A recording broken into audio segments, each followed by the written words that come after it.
Senhor Jesus, eu vim aqui compartilhar com vocês um pouco da palavra de Deus. Mas antes de eu ler aquilo que o Espírito Santo colocou no meu coração, eu quero compartilhar algo com vocês. A minha casa está em reforma, eu moro bem próximo à avenida principal do bairro que eu moro. E durante as gravações vai ter algum barulho de carro, de moto.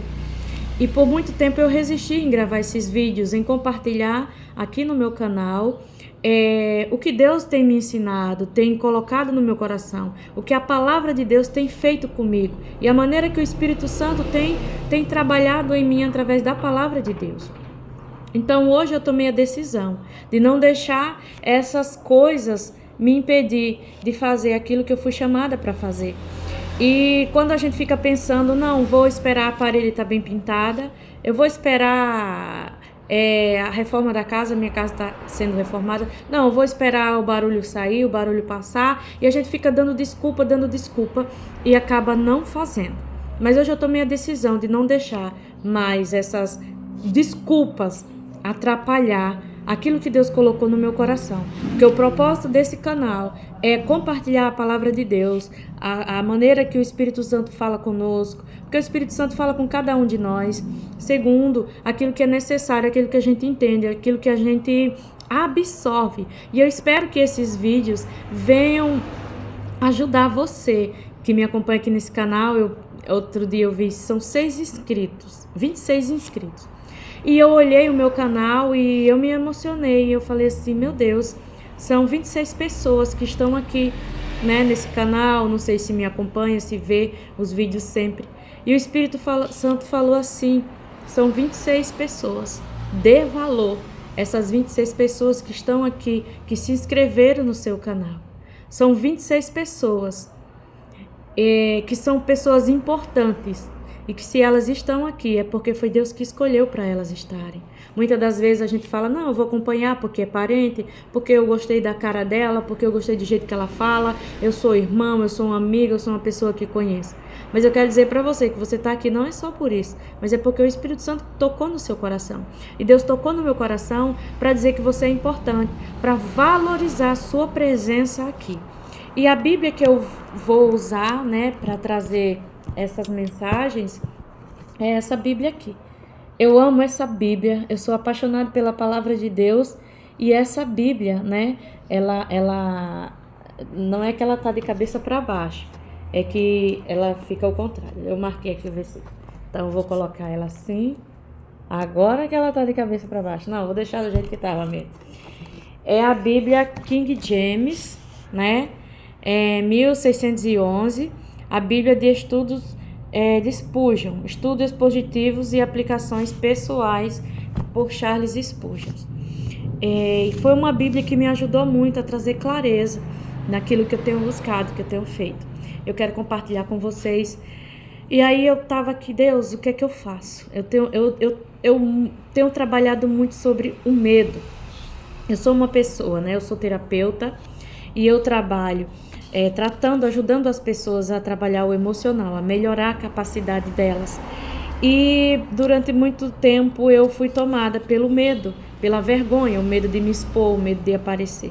E agora de manhã eu estava aqui falando, meu Deus, eu preciso quebrar esse padrão, esse medo de me expor, de aparecer. Senhor, o que é que eu faço? Eu fui buscar, gente, eu tenho muitos cadernos, eu tenho muitos livros anotados, eu tenho caderno, eu tenho anotações, eu tenho muitas palavras anotadas, pensamentos, inspirações do Espírito Santo através de palavras que eu leio. E eu fiquei meio perdida, eu falei assim, Deus, qual versículo eu vou falar? Fala para mim, me mostra, me revela. E aí eu abri a Bíblia, né, folheando ali, e os meus olhos encontraram essa palavra e eu quero compartilhar com vocês. E olha, a primeira vez que eu encontrei essa palavra, eu determinei que eu ia gravar um vídeo, que eu ia compartilhar sobre essa palavra. Mas aí sumiu, desapareceu. E eu achei que eu tinha marcado na Bíblia, não marquei. E tem mais ou menos, acho que um mês que eu encontrei esse versículo e desapareceu, eu não achava mais. E hoje eu abri a Bíblia e Aí entrou lá no Salmo, eu falei, não, aí fechei a Bíblia, orei e abri a Bíblia novamente, fui folheando, buscando e encontrei esse versículo que eu achei que eu tinha perdido, né? Então vamos lá para a leitura. Na introdução da Bíblia, da minha Bíblia aqui, fala assim: a cidade santa de paz e prosperidade. E aí, em algumas Bíblias vai ter outro título, né? Mas o título na minha, né, desse versículo é a cidade santa de paz e prosperidade. Eu vou ler o versículo 1 do capítulo 8 do livro de Zacarias. E depois eu vou ler do 14 até o 17, que diz assim: novamente a palavra do Senhor dos Exércitos veio a mim dizendo: assim diz o Senhor dos Exércitos. Eu zelei por Sião com grande zelo e tive ciúmes dela com grande fúria. Eu estou lendo o 1 e o 2. Aí vamos para o 14 até o 17, que diz assim: porque assim diz o Senhor dos Exércitos, como pensei em castigar-vos, quando vossos pais me provocaram a ira, diz o Senhor dos Exércitos, e não me arrependi. Então voltei a pensar nestes dias em fazer o bem a Jerusalém e à casa de Judá. Não temais. Estas são as coisas que deveis fazer. Falai a verdade cada homem com seu próximo. Executai juízo de verdade e de paz nas vossas portas, e nenhum de vós pense mal no seu coração contra o seu vizinho, nem ameis o juramento falso, pois todas estas coisas eu odeio, diz o Senhor. Olha que palavra tremenda. E eu, observando, meditando nessa palavra, o Espírito Santo começou a falar no meu coração. Ele diz aqui, né? E assim diz o Senhor: como pensei em castigar-vos, quando vossos pais me provocaram a ira, diz o Senhor dos Exércitos, e não me arrependi. Vírgula. Aí no 15. Então voltei a pensar nestes dias em fazer o bem a Jerusalém e à casa de Judá. Não temais. Deus, ele está dizendo aqui que ele pensa em nos castigar quando estamos pecando, errando, falhando e não nos arrependemos.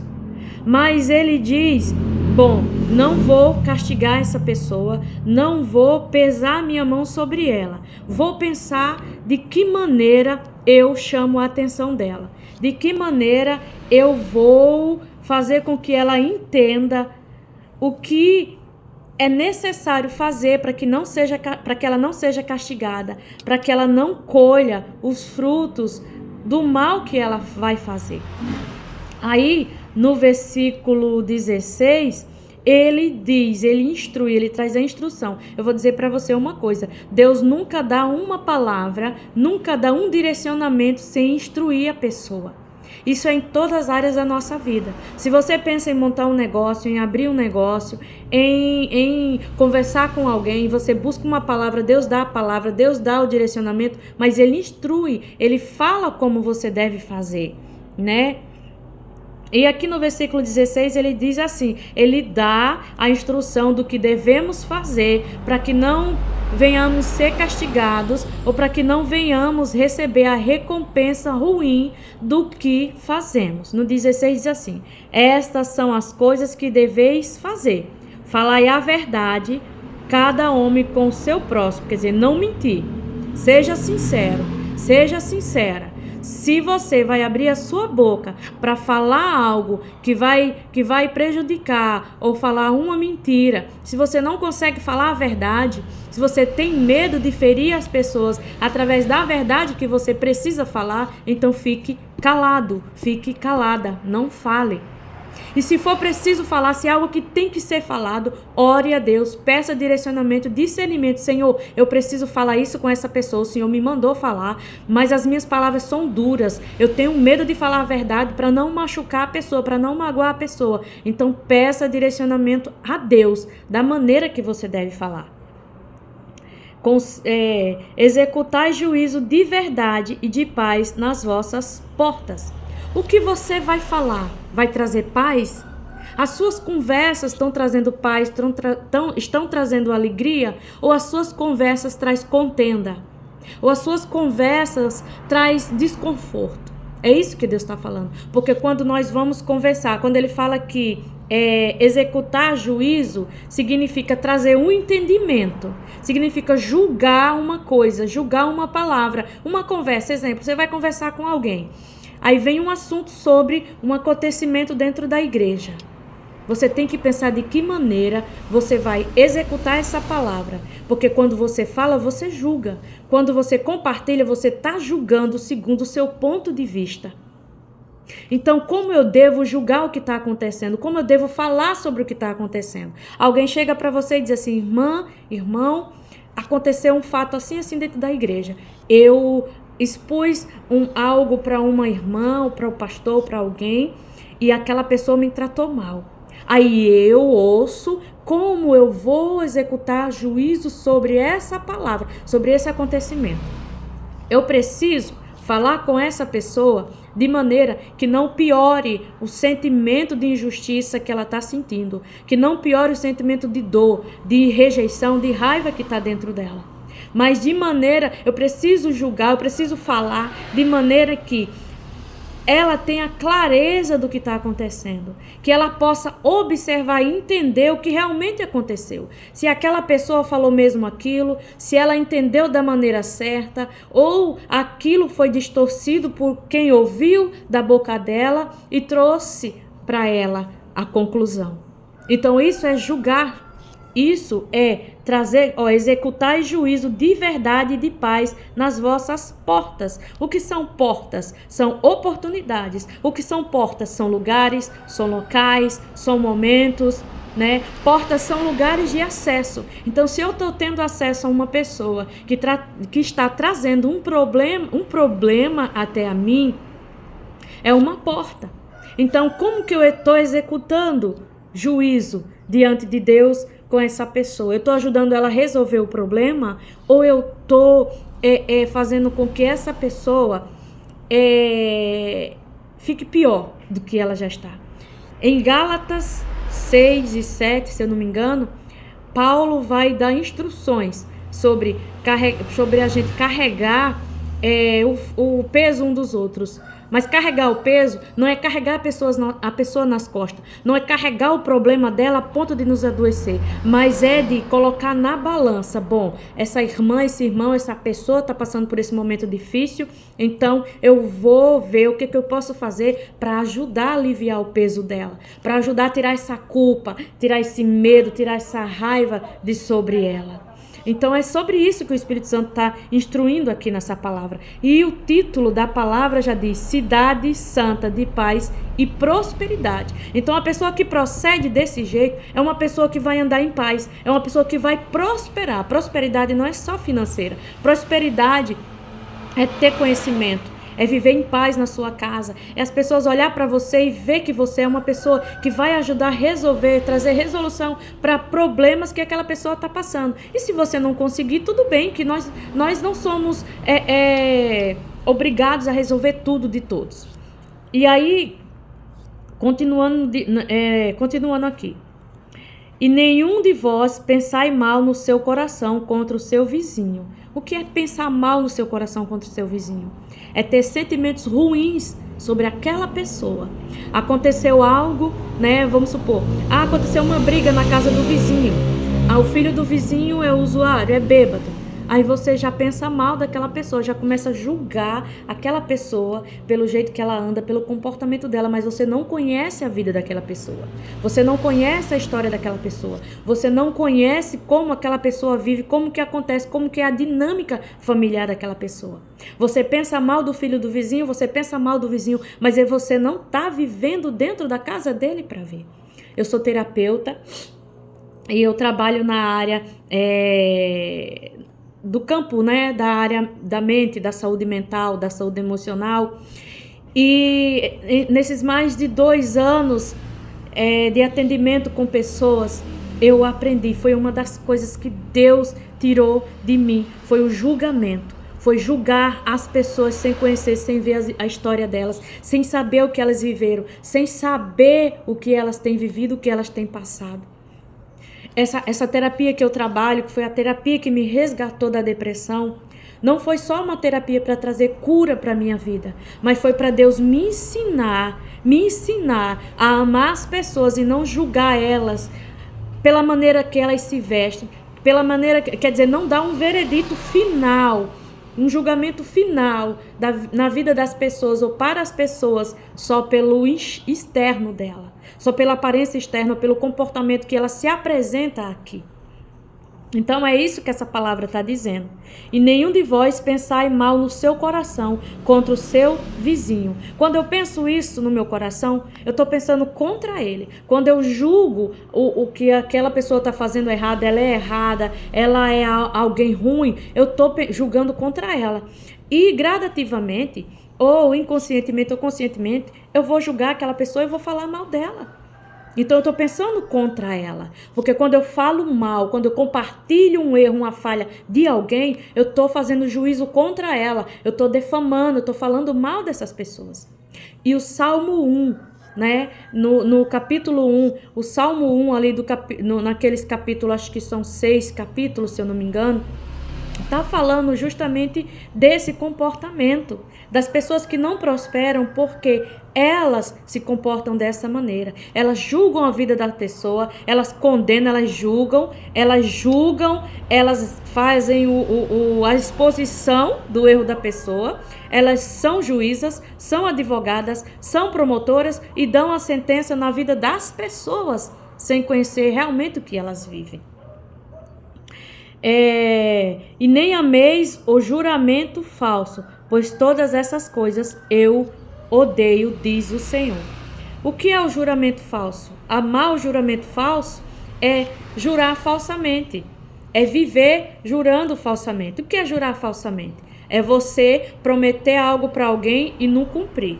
Né? Eu vou falar da maneira mais leve, mais branda. Exemplo, você fala para o seu marido, olha, eu prometo que eu não vou mais comprar nada sem comunicar com você para não comprometer as finanças da casa.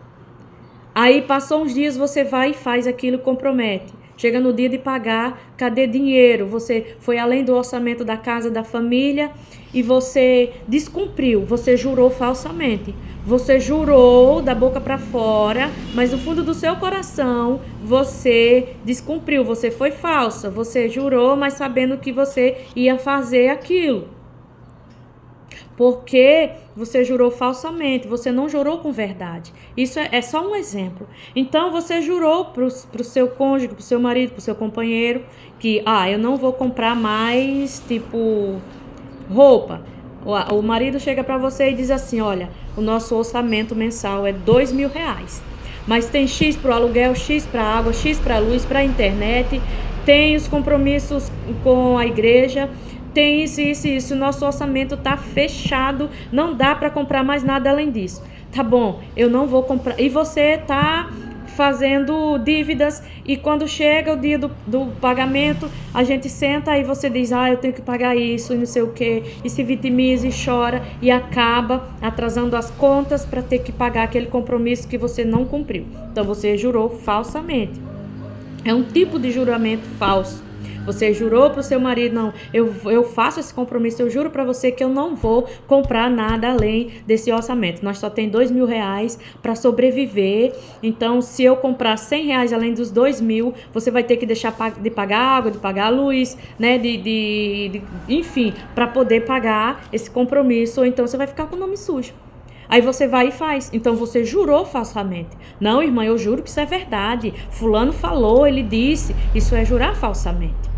Então você não se sustenta. Isso é jurar falsamente. E aqui o Senhor está dizendo que Ele odeia isso. Deus odeia.